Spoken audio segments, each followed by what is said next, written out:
Fitness industry में steroid का topic आज भी एक टैबू है और उस पे बहुत ज़्यादा खुल के डिस्कशन इंडिया में मैंने नहीं देखा कि कहीं ढंग से हो रहा है या बिगिनर्स को उस चीज़ के बारे में समझाया जा रहा है कि एक्चुअली स्टेरॉइड्स क्या हैं, किस तरीके से काम करते हैं, किसको लेना चाहिए, कितनी डोजेज में लेना चाहिए या नहीं लेना चाहिए। सबसे बड़ी बात, क्योंकि जहां आपने स्टेरॉइड लेना एक बार शुरू कर दिया वहां से आपके पास कोई यू टर्न नहीं बचता।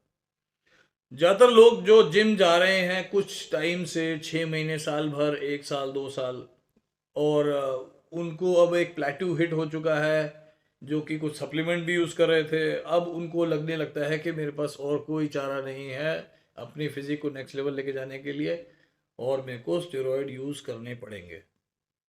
और जो ट्रेनर्स हैं इंडिया में, उनकी क्योंकि सैलरी या उनकी इनकम बहुत अच्छी नहीं होती है, तो जब उनके पास मेंबर्स आते हैं, पूछते हैं कि सर मेरे को स्टेरॉइड लेनी चाहिए या नहीं लेनी चाहिए, तो उनको वो ऐसा एक मौका लगता है कि हाँ, ये एक्स्ट्रा अर्निंग करने का एक बहुत अच्छा मौका आया है। मैं इसको स्टेरॉइड्स दूंगा, ला के दूंगा, अपना कमीशन भी बनाऊंगा, अपनी अर्निंग करूंगा कुछ, और इसको कल को थोड़े बहुत गेंस होंगे ही क्योंकि स्टेरॉइड ले रहा है। और उसके बाद ये मेरे को बहुत मानेगा लाइफ में, मतलब मेरे पैर छुएगा, एक गुरु वाला दर्जा देगा, मेरी बात भी बन जाएगी और मेरी कमाई भी हो जाएगी। तो दोनों तरीके से ट्रेनर के लिए वो लगता है कि ये मेरे फायदे का सौदा है। इस वजह से बिना सोचे समझे कि वो किस लेवल पे है अभी मेंबर, और उसको जब मेंबर खुद ही आके पूछ रहा है ट्रेनर से कि मुझे स्टेरॉइड लेनी चाहिए या नहीं लेनी चाहिए, तो ट्रेनर बोलता है हाँ, क्यों नहीं लेनी चाहिए भाई, बिल्कुल लेनी चाहिए। एक पहले से ही थॉट प्रोसेस इस तरीके का रहता है मेंबर्स के दिमाग में कि मैं स्टेरॉइड लूंगा और उसके बाद मेरी बॉडी बन जाएगी। ये बिल्कुल सोच ऐसी है जैसे कि मैंने एक बिजनेस स्टार्ट किया और मैं सोचूंगा कि मैं अगले 2-4 साल में अंबानी को, अडानी को, टाटा, बिरला, गोदरेज, जितने भी लोग हैं, बड़े बड़े इंडस्ट्रियलिस्ट हैं, एंटरप्रेन्योर्स हैं, उनको मैं पीछे छोड़ दूंगा। क्या ऐसा पॉसिबल होता है? क्या देखा है किसी को ऐसे करते हुए? ऐसा नहीं होता है। यही सेम चीज आपके स्टेरॉइड लेने पे भी अप्लाई करती है। क्या कभी आपने ठंडे दिमाग से अपने से खुद से सच बोला है? क्या आपका ट्रेनिंग पैटर्न, क्या आपके मूवमेंट्स, क्या आपका डेडिकेशन, डिसिप्लिन उस लेवल का है कि आप एक अ, किसी प्रोफेशनल एथलीट के बराबर उस लेवल को compete कर रहे हैं, उसको उसके बराबर मेहनत कर रहे हैं? अगर नहीं तो कभी क्लोजली किसी प्रोफेशनल बॉडी बिल्डर को देखो, उसके लाइफस्टाइल को जानो, वहां से आप उस बंदे की लाइफस्टाइल को पकड़िए, देखिए उसको। हो सकता है तो उसके साथ कुछ टाइम बिताइए, आपको समझ में आ जाएगा उसका थॉट प्रोसेस क्या है, वो किस तरीके से अपनी ट्रेनिंग को और अपने लाइफस्टाइल को मैनेज कर रहा है।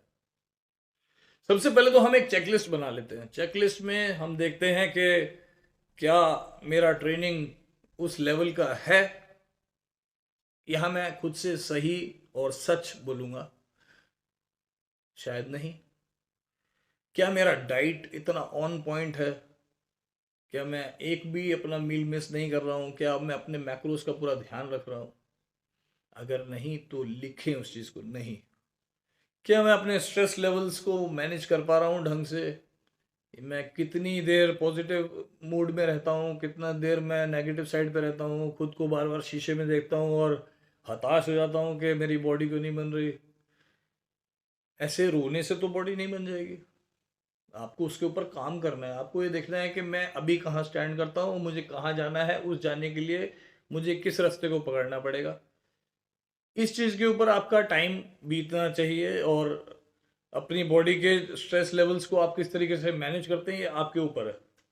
कोई आपको कितने भी अच्छे से गाइड कर देगा, मोटिवेट कर देगा, उससे ये सब नहीं होने वाला। क्या आप बिल्कुल स्लीप जितनी आपकी बॉडी की रिक्वायरमेंट है उतनी ही पूरी कर रहे हैं? हो सकता है नहीं कर रहे हो। तो ऐसे बहुत सारे छोटे बड़े फैक्टर्स हैं जो शायद आप जब एक पेपर पेन लेकर बैठेंगे और सारे फैक्टर्स को लिखेंगे, उसके बाद उसमें देखेंगे कि यस और नो, या कितने परसेंट के अगर हिसाब से, मान लीजिए मैं डाइट की ही बात करता हूँ कि डाइट आपका कितने परसेंट ठीक चल रहा है, तो उसमें अगर आप ईमानदारी से लिखेंगे तो हो सकता है कि 10%, 20%, या हो सकता है मैक्सिमम 50% तक आप ठीक जा रहे हो। अब यहाँ जब आपके खुद जो आपने फैक्टर्स उसमें नोट डाउन करे हैं, उसमें आप किसी भी चीज़ में अगर 100% नहीं हो रहे हैं, और अगर आपने ढंग से माइंड मसल कनेक्शन भी नहीं कर पा रहे हैं जिम में अपने वर्कआउट्स में, और डाइट भी ठीक से नहीं है, और रेस्ट भी ठीक से नहीं है, स्ट्रेस मैनेजमेंट भी ठीक से नहीं है, उसके बाद आप सोच रहे हैं कि मैं स्टेरॉइड लूँगा और बॉडी बन जाएगी। ये इस तरीके से है कि कोई भी नया वेंचर आप स्टार्ट करने जा रहे हैं, उसके इफ्स एंड बट्स को नहीं देख रहे हैं, प्रोज एंड कॉन्स को नहीं देख रहे हैं, सिर्फ और सिर्फ आपको दिखाई दे रहा है कि मैं कल को बहुत बड़ा आदमी बन जाऊंगा। ऐसा नहीं होगा। जब औंधे मुंह आके धड़ाम से नीचे गिरेंगे फिर आपको समझ में आएगी, पर तब तक बहुत देर हो चुकी होगी। अगर स्टेरॉइड लेने से कुछ पॉजिटिव गेन्स आएंगे तो बाद में कुछ उसके साइड इफ़ेक्ट्स भी आएंगे। इस चीज़ को भी समझ के रखिएगा कि साइड इफ़ेक्ट्स आएंगे तो उसको कैसे ठीक करते हैं। अगर उस चीज़ की नॉलेज नहीं है तो साइड इफ़ेक्ट्स बहुत गंदी तरीके से आपको बाद में मारेंगे। क्योंकि जितने भी स्टेरॉइड्स हैं वो ज़्यादातर टेस्टोस्टेरोन हार्मोन के डेरिवेटिव्स हैं, तो जब वो हम एक्सटर्नली बॉडी में इंजेक्ट करते हैं या गोली के रूप में लेते हैं, तो हमारी बॉडी अपना खुद का टेस्टोस्टेरोन जो बॉडी में प्रोडक्शन हो रही होती है उसको शट डाउन कर देती है या कम कर देती है। और जब हम एक्सटर्नली कुछ टाइम बाद जब हमारा साइकिल ख़त्म होता है और अ, अंदर से भी प्रोडक्शन कम या बंद हो चुकी होती है और बाहर से भी टेस्टोस्टेरोन आना बंद हो जाता है, उसके बाद आपके गेंस धड़ाम से नीचे गिरेंगे, फिर आप एक डिप्रेशन वाली स्टेट में आ जाएंगे। उस टाइम आपको लगेगा "ये मेरे साथ ही क्या हो रहा है, मैं तो अच्छा खासा गेन कर रहा था"। लोग भी आपको टोकना शुरू कर देंगे।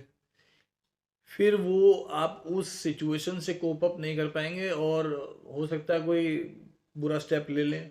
कई लोगों ने सुसाइड तक अटेम्प्ट किए हैं ऐसे में। तो क्या चाहते हैं कि मतलब अभी आपको सिर्फ एक सुनहरे सपने दिखाई दे रहे हैं, क्योंकि ज़्यादातर लोग वो आपने देखा होगा कि वो बिफोर आफ्टर की पिक्स डालते हैं कि जो पहले कैसे थे, और उन्होंने 3 महीने 4 महीने का साइकिल देख के, और आप उनके इन सब चीज़ों से एक अपनी अलग ही दुनिया बसा लेते हैं दिमाग में कि हाँ मैं भी ये चीज़ करूँगा और ऐसे ही हो जाऊँगा। क्या कभी कोई ऐसे इंसान की आपने वीडियो या सोशल मीडिया पे कोई पोस्ट देखी है कि जो बोल रहा हो कि मैंने स्टेरॉइड लिए थे कुछ भी नहीं हुआ? या कोई ऐसा जो ये लिख रहा हो कि मैंने स्टेरॉइड्स लिए थे कुछ टाइम पहले, उस टाइम मैं अच्छा हो गया था और आज की डेट में देखो मैं कैसा हो गया हूँ? क्या आपने जो टॉप लेवल के प्रोफेशनल बॉडी बिल्डर्स हैं उनको जब वो रिटायर हुए उसके बाद की उनकी बॉडी देखी? क्या वो वैसे के वैसे दिखते हैं जैसे कि वो अपने कंपटीशन टाइम में दिखाई देते थे? जब इतने बड़े बड़े नाम जिनको अच्छी खासी नॉलेज होती है स्टेरॉइड छोड़ने के बाद में वो भी डाउन हो जाते हैं, तो आप कैसे ही एक्सपेक्ट कर रहे हैं कि आप 2-4 साइकिल लेके या कुछ भी छोटा मोटा इस टाइप का बॉडी में सब्सटेंस डालने के बाद आपकी हमेशा के लिए बॉडी की जो शेप है वो सुधर जाएगी? टेम्परेरी चेंजेस आएंगे बॉडी में और वो जाएंगे, और जब जाएंगे तो बहुत बुरा करते हुए जाएंगे। हो सकता है कि आप पहले से भी बुरे दिखने शुरू हो जाएं। तो अगर आपको इन सब चीज़ों की नॉलेज नहीं है तो पहले तो जो मैंने 4 फैक्टर आपको बताए, आपकी एक्सरसाइज, आपकी डाइट, आपका रेस्ट और आपका स्ट्रेस मैनेजमेंट, पहले उनको ठीक कर लीजिए। फिर ये डिसाइड करिए कि आपने प्रोफेशनली compete करना है या नहीं करना है। अगर हाँ करना है तो आप स्टेरॉइड्स ले सकते हैं, ये आपकी चॉइस है, मैं नहीं बोल रहा हूँ। पर जो पहले 4 पॉइंट मैंने आपको बोले हैं, जो चेक लिस्ट में आपने चेक करने हैं खुद के ऊपर पूरी ईमानदारी से, उनको देख लीजिएगा कि वो सही में आप 100% उस पर ओके हैं या नहीं है। तब ही इस चीज़ का फैसला लीजिएगा, उससे पहले बिल्कुल नहीं।